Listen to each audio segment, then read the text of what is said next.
Tuanze moja kwa moja kwa hiki ambacho tunakizungumza na kukijadili. Nadhani umesikia baadhi ya watu ambao walikuwa wanatufuatilia tangia mwanzoni kwa kuwagusia hiki walichosema, na moja kwa moja ukiendelea na kile ambacho kinatakiwa kuendelezwa asubuhi ya leo. Karibu sana. Ndio, asante ndugu mtangazaji. Kwanza kabisa nashukuru sana uongozi wa Radio Mwangaza FM kwa kunipa nafasi hii. Sichukuri for granted. Najua kwamba ni wengi wangependa kufanya hivi, na washukuru pia na wasikilizaji, kweli mnasikiliza, wazazi kweli tumemaanisha kulea watoto wetu. Naitwa Mwalimu Joyce Kisha, kama ulivyosikia niko kwenye TikTok leo, niko live Daughters Sons of Jerusalem. Ukiweza unaweza kuconnect pia kusikiliza. Nimeshukuru sana kwa wazazi ambao tayari mmeshaanza kuidadavua hii topic, hii mada. Nashukuru sana kwa sababu mengi yako mle na inamaanisha kabisa kwamba wazazi kumbe sasa tunajua, tumeona umuhimu wa kuwa walezi, tumeona umuhimu wa kuwa walezi, tumeona umuhimu wa kuwaweka watoto wetu katika maandalizi yaliyo bora. Ninafurahi kwa sababu ni kati ya vitu ambavyo nilimwambia Mungu kwamba nijitahidi niungane na wazazi wenzangu tuwe katika eneo la malezi, ili tuangalie kama tunaweza kuibua kizazi ambacho kinajielewa. Topic yetu ya leo ni kwamba, je, unamwandaaje mwanao dhidi ya changamoto za maisha ambazo haziepukiki? Labda moja kwa moja, ndugu msikilizaji, wewe, nimeona wengi tumejibu hapa.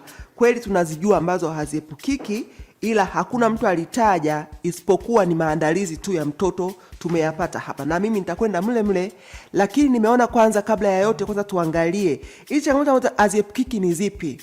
Unajua maisha jinsi yalivyo, sisi ni watu wazima, lakini kuna wengine ni watu wamekuwa wazee, wengine ni watu wa umri ndio wanakuwa. Tunajua changamoto ambazo haziepukiki zipo nyingi. Kuna mzazi hapa amenichekesha akasema, mimi mtoto wangu unajua dunia ina mambo mengi, kwa hiyo namwacha aishi vyovyote. Unaona huyo ni style yake. Mwingine akasema mtoto dunia kwanza inabidi apambane na hali yake, akifika huko yani atajifunza kulingana na dunia inavyoenda. Anachukua ule msemo unaosema kwamba mtoto asiyefunzwa na mamae ufunzwa na ulimwengu. Lakini kuna sehemu yetu mzazi ambayo unabidi uifanye. Kuna mambo kama kifo. Kifo hakiepukiki kabisa. Kifo kwa maana yani kifo cha kuondoka duniani, naona hakiepukiki kabisa. Na hapa tumeona mara nyingi vifo viko vya aina nyingi. Kuna ajali, kuna magonjwa yasiyoambukiza. Sasa hivi pressure zimekuwa nyingi, ndugu mtangazaji. Unakaa tu kidogo, mtu anakuambia alikuwa bafuni amedondoka. Kuna mambo kama ya figo nayo ni issue. Jamani wazazi, tuangalie sana kuhusu figo zetu. Sijajua tatizo ni chakula au nini, lakini wazazi tunaondoka, unaona. Na mambo mengine mengi. Nimesoma article moja inasema tunasema ukimwi, hepatitis B, lakini magonjwa yasiyoambukiza nayo yanaondoa watu haraka sana. Unaona basi kuna malaria, kuna typhoid. Kwa hiyo kuna vifo vya kabla ya wakati. Nasema kabla ya wakati, kwa mfano mtu akifa akiwa na miaka 45, tunategemea kwamba bado ana watoto wako sekondari au wengine bado wako primary. Je, wale watoto wataishi vipi? Wewe mzazi ukiwa hapo, ukiwa tayari huko una familia, una watoto kama hao. Je, watoto wako umewaandaa kwamba just umefika katikati ya barabara umedondoka, huyu mtoto ataweza kuendeleza maisha? Ataishi vipi? Lakini pia kuna uko duniani sasa hivi, dunia imechangamka, misongo ni mingi sana. Hiki ni kitu inabidi nikiaddress, ni kipya, lakini ni kitu ambacho hakiepukiki kwa sababu ya maisha, mtindo wa maisha tunayoishi, dunia isiyokuwa na kazi za ajira, dunia inayomtaka mtoto kujiajiri na wakati hajawekewa msingi wa kujiajiri. Yaani mtoto huko, mzazi unamwandaa mtoto awe daktari, unamwandaa mtoto awe mwanasheria, unamwandaa mtoto, ndio tulivyozoea, awe mwalimu, unampeleka shule za gharama, unasema mtoto atakuwa engineer. Lakini kitu kisichoepukika ni kwamba unakuta soko limejaa. Soko huko anakoenda, soko la hiyo ajira, hiyo kazi yake limejaa. Hiki kitu pia hakiepukiki.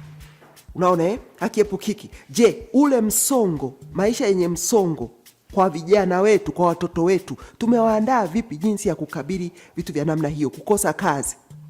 Lakini kuna kitu kingine hicho kinataka kufanana na hiyo ya msongo wa kukosa kazi na nini. Mambo ya mahusiano sasa hivi yamekuwa magumu sana.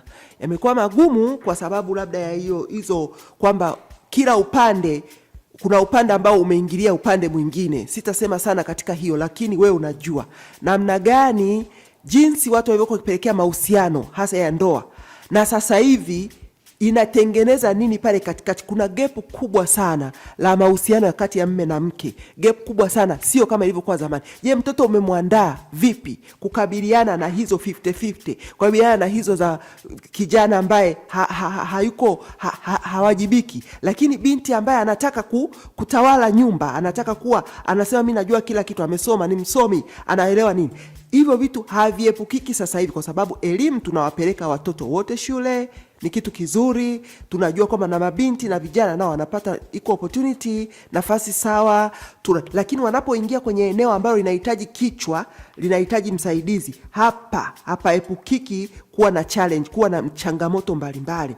Lakini hapa kwenye mahusiano, ushirikiano wa kifamilia, hicho ni kitu ambacho hakiepukiki, kwamba sasa hivi kuna mtu hapa kaongea, nimewekea mpaka nyota, akasema kwamba namwekea mtoto wangu hela benki kwa sababu atakapopata shida aweze kujisaidia mwenyewe. Watu siku hizo wana roho mbaya. Nimeshika hiyo, anasema watu siku hizo wana roho mbaya.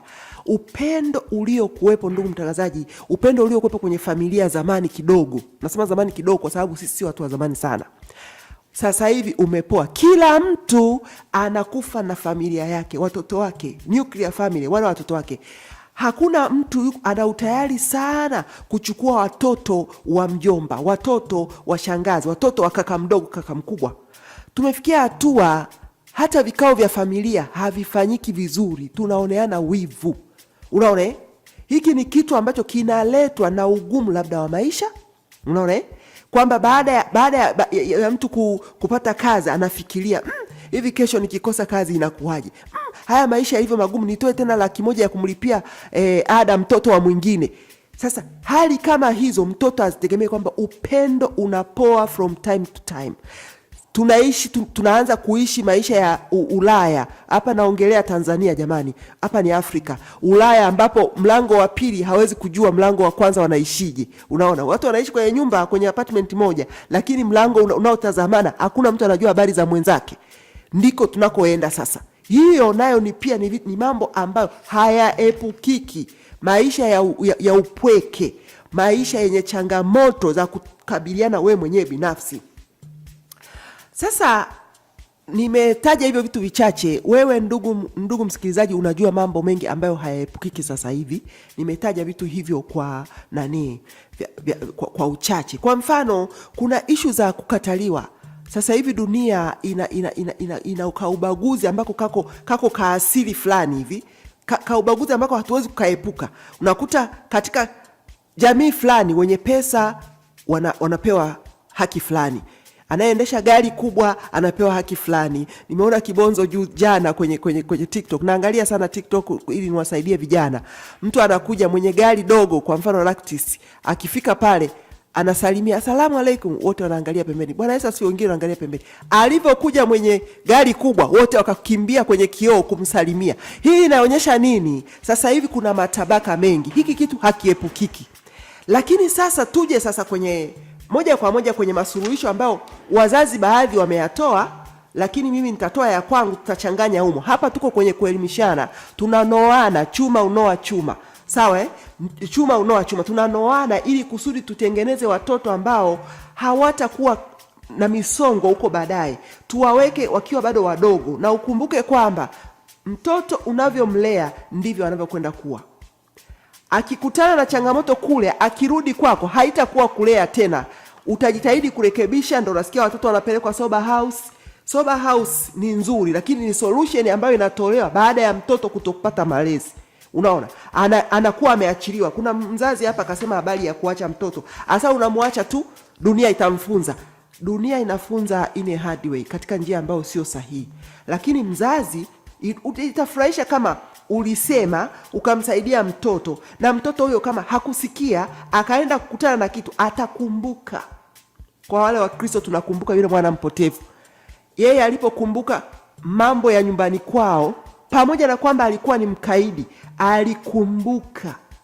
Maana yake yule mzazi alikuwa amefanya jukumu lake la kumuonyesha pale nyumbani pamefanana vipi. Alikumbuka, akarudi kwa baba yake, akamuomba msamaha. Alikumbuka sio chakula tu, alikumbuka malezi, alikumbuka vitu vizuri ambavyo baba yake alikuwa akimwambia. Wasomaji wa Biblia mnajua mwana mpotevu. Sasa tuangalie jambo la kwanza. Kuna wazazi kama watatu hapa wamesema habari ya kumfundisha mtoto mambo, kumjua Mungu. Kumjua Mungu. Unajua sio kwamba mtoto ukimfundisha kwenda kanisani, kwenda msikitini, ni kwamba unakuwa unataka aione pepo, afike mbinguni tu. Ndani ya vitabu vitakatifu, Biblia pamoja na Qurani, kuna maadili ambayo yatamtoa mtoto kwenye chuki, kwenye uoga, kwenye kukosa faraja, kwenye ukatili, kwenye kufanya matendo maovu kama wizi, akiwa anatafuta alternative ya kujikimu maisha. Unaona? Ukimfundisha mtoto sala, kuna mzazi hapa akasema kwamba ninamfundisha sala ya baba yetu na kuwa namwambia inasemaje, akikaidi ndo namuadhibu, lakini kila siku namwambia aseme hiyo sala. Hicho kitu usifikiri unafanya kazi bure. Wewe mzazi, alikuwa ni mama, wewe mama, hicho kitu unamfundisha mtoto mahala sahihi, ambapo akikutana na misongo kule atapata faraja. Atapata faraja kwamba hapa nilipo, pamoja na kwamba nalala njaa, pamoja na kwamba nimekosa kazi, lakini yupo Mungu ambaye anazuia kuiba, ambaye anazuia kudanganya, ambaye anazuia kuwa na tabia mbaya za kupata pesa kwa njia ambazo sio halali. Kwa hiyo kitu cha kwanza ambacho unabidi kumfundisha mtoto wako wewe mzazi ni imani ulio nayo. Sasa kama hauabudu, hicho ni kitu kingine, lakini najua hapa nchi yetu haina dini, lakini sisi tuna dini. Kwa hiyo popote unapoabudu, unapopata faraja, mfundishe mtoto. Hapo ndio mahala salama, kwa sababu hakuna kitu kinafanyika kibaya hapa duniani ambacho hakiingii kwanza kwenye nafsi kuangalia umejaza nini. Wanasema hata wale watu wanaokwenda kuwadhuru watu wenzao huwa wanafanya kitu fulani ambacho kinafuta nafsi ya ubinadamu.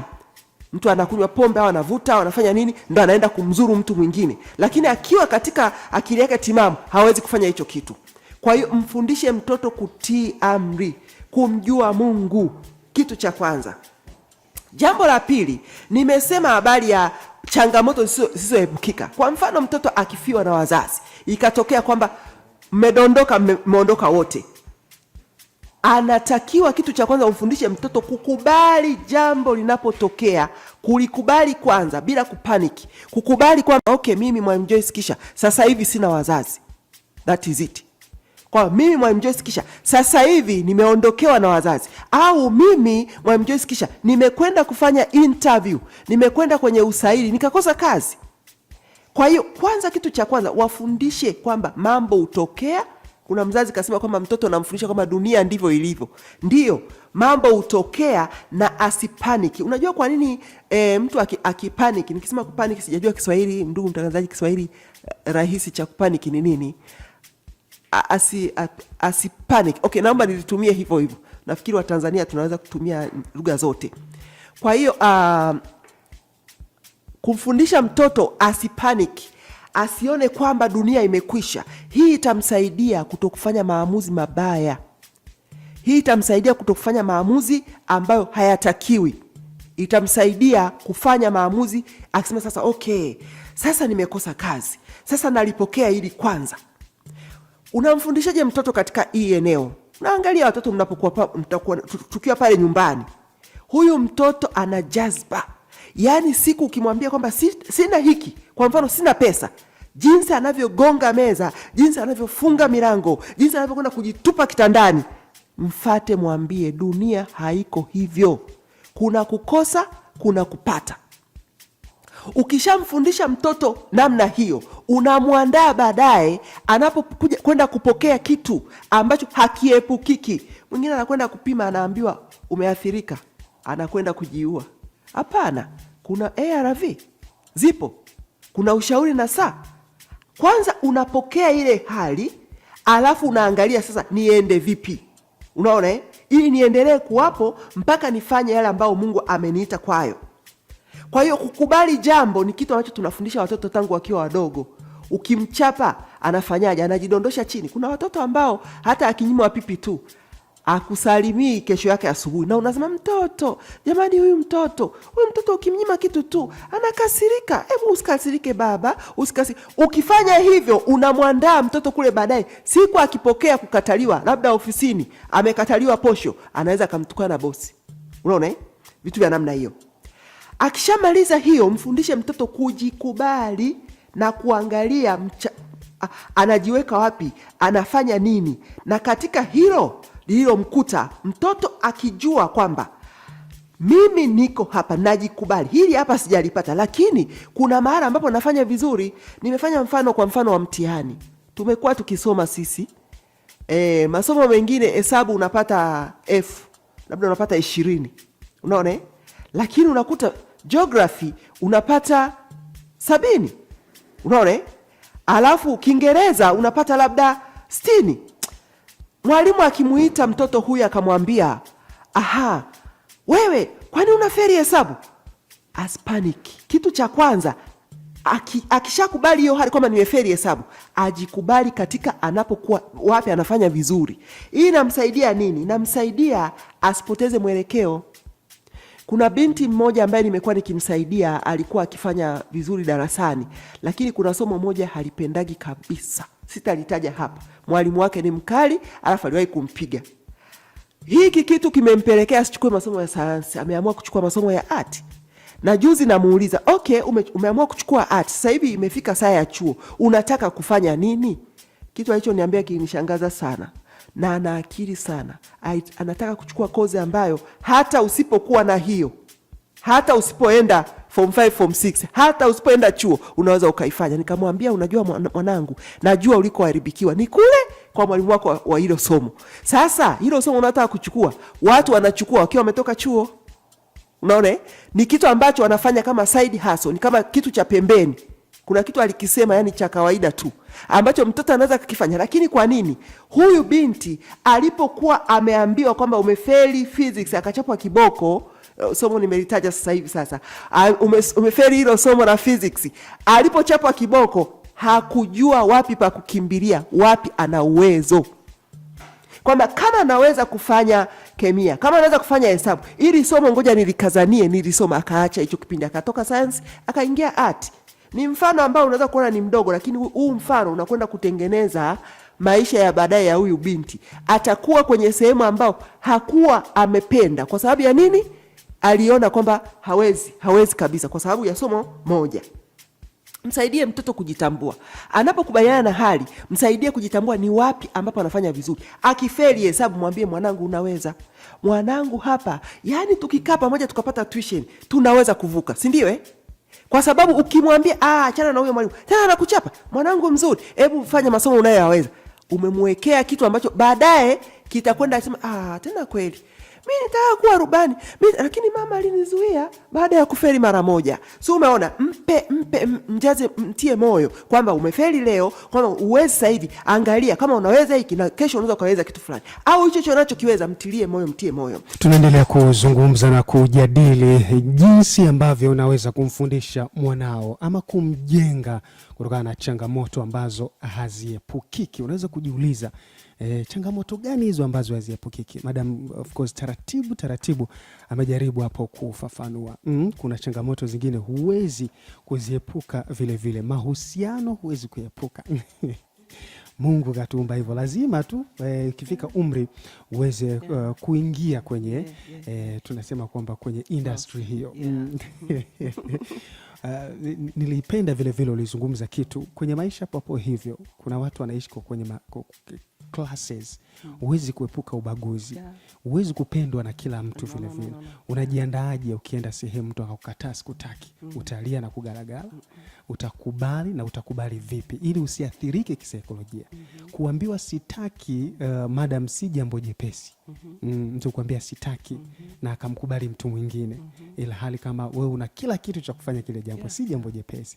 Lakini unawezaje kukaa nalo na kulivaa na kulikubali vile vile? Leo tunazungumza na kujadili hayo. Mwalimu Joyce Kisha yuko hapa kwa ajili ya kuzungumza na sisi. Asante wote ambao mnanipigia simu kutaka kusikika, lakini vile vile meseji zenu ni nyingi kwa kweli. Tunakamilisha kwanza somo letu, alafu nutarudi huko kama muda ukiruhusu. Karibu sana. Asante mtangazaji. Nimekwisha kusema huku mwanzoni kwamba kukubali, kujikubali na kujua pamoja na udhaifu, kujua uwezo wako ni silaha kubwa sana. Kujitambua. Kwa ni mtu akinikataa akasema we ni mbaya wakati mimi najua pamoja na ubaya lakini na kitu kizuri ambacho atakuja kukuta kule baadaye, inasaidia ni umfundishe mtoto kujikubali. Unajua kuna watoto ambao akikataliwa anajigonga, nilivyosema, analia, anamwaga soda, anamwaga nini, unaona alafu unambembeleza baada ya kumwambia namna ya kukabiliana na hiyo. Unaona, unamwambia staki, unamwambia, anakuambia baba naomba hela ya viatu, unamwambia sina hela nilionayo ni ya kitu fulani na fulani na fulani. Unaona, angalia jinsi anavyochukulia hiyo hali ya kumkatalia na umsaidie, kwa sababu kukataliwa kupo huko kwenye makazi, kwenye nini, kupo, it's natural, ni kitu cha kawaida. Lakini mtoto akiwa anajikubali, unaona, anajua kitu kizuri anachokifanya. Of recent nimeenda shule moja, sitaitaja, nimeenda kufanya tu huduma. Kuna binti mmoja ukimwona tu unacheka alivyo. Yaani ni binti lakini ukimwona akivaa suruali it's okay. Unaona unamwona kama alivyo jani. Lakini alivyoshika maiki kuimba, mimi mwenyewe nikashangaa, nikasogea. Anajua kuimba vibaya mno. Na alivyo mnene, anajikubali. Nilipenda na nipiga naye picha. Unaona? Tayari huyo. Hiyo tu kuimba vizuri na kucheza cheza. Kila mtu anamuita yuko karibu. Lakini angekuwa yuko serious, mimi niko hivi, mimi nafanana hivi, msongo ungemuua. Unaona Kwa hiyo kabla sijamaliza napenda jambo la mwisho ambalo naliona kwamba ni kubwa sana, ambalo naona tuliongelee kama wazazi kwa watoto wetu, ni hali ambayo amesema mzazi ya kujitegemea, kumfundisha mtoto kazi na kutokumdekeza. Yani deko sio upendo. Unajua kuna watoto ambao wanafunguliwa mpaka soda. Mtoto wa darasa la 7 dada njoo mfungulie huyu soda. Hivi hiyo kweli ni kumpenda mtoto? Soda au kitu kinadondoka tu chini, mwokotee mtoto hicho kijiko. Mtoto anao uwezo wa kuinama kuchukua kijiko akarudisha. Unaona tena ukamwambia kwa nini umedondosha kijiko. Lakini dada nenda dukani ukamchukulie mtoto sabuni ya kuogea. Mtoto anao uwezo, ukampa hela, nenda pale dukani, duka liko karibu, kanunue kitu fulani. Au ukiwa unatoka shule, pitia mahali fulani, nunua kitu fulani. Lakini unamletea kila kitu mezani, everything on the table. Hiki kitu unamjengea mtoto kwamba anakwenda kuteseka. Hajui sokoni, hajui duka la viatu. Kuna wazazi wengine ikifika siku za kufungua shule, anamkabidhi mtoto hela, kila mtoto hela, nendeni mkatafute viatu. Unaona? Nendeni mkatafute mashati ya shule. Kama sio kwamba unawahurumia wasio wakapigwa wakaibiwa, lakini muache mtoto aende huko duniani. Aende akafanye kitu, akirudi mkosoe kwa kila alichokifanya. Naona kuna wazazi wanashuhudia watoto wao wanagonga magari yao. Anaiba ufunguo wa gari, anaenda anagonga gari afa analirudisha. Sasa mzazi unamchukua unampeleka kituo cha polisi. Badala ukae naye umsaidie kwamba kila alichokifanya asifanye tena, lakini mtie moyo ili aendelee kujaribu. Nimesema kugonga gari sio kitu kizuri, lakini ni kitu ambacho mtoto amejaribu. Unaona Alafu kuna kitu kingine, kumfundishe mtoto kusema ukweli. Uongo ni dhambi jamani, uongo ni dhambi kubwa sana. Na huko nchi za nje mtu ukisema uongo mtu anaweza kupeleka mpaka mahakamani. Uongo ni kitu ambacho mtoto akikisema inabidi usimchape tu, lakini umfundishe kwamba itakwenda kuleta shida kwenye maisha yake yote. Siri moja ya kuwa na michepuko, hii naimalizia na gongomelea hapo kwenye mahusiano, ni kwa sababu mtu huyo ni muongo. Na unakuta mtu ni muongo, anamchiti mpaka mke wake au mume wake, alafu baada anajitetea. Sasa hebu angalia mparanganyiko unaotokea kwenye familia kutokana na michepuko. Alafu uangalie jinsi uongo unaomwachia mtoto anaendelea kudanganya na unamwacha, itakavyomsaidia, itakavyomuaffect huko kwenye maisha yake ya mahusiano. Nimesema mfano huo upate, nafikiri unauma sana, kwamba hata michepuko, hata kuwa na uongo katika mahusiano ni siri iliyoanza tangu mtoto akiwa mdogo. Sasa msinichape viboko hapa, lakini ni aina fulani ya kwamba mtu ni mwongo. Utapeli kwa mfano, Mtu anasema fulani ni tapeli, okay? Fulani ni gaidi, fulani ni kaidi. Ni siri inaletwa na malezi ya kutokuambiwa hiki ni kibaya. Ukisema uongo ni vibaya. Mtoto akidanganya unasema sasa nitakulinda. Mama fulani nani? Nitakulinda afu nitakutetea. Kuna wazazi ambao wanakwenda kugombelezea mtoto, lakini mtoto kasema uongo kwa jirani. Hiyo kitu naomba tuiangalie sana. Okay?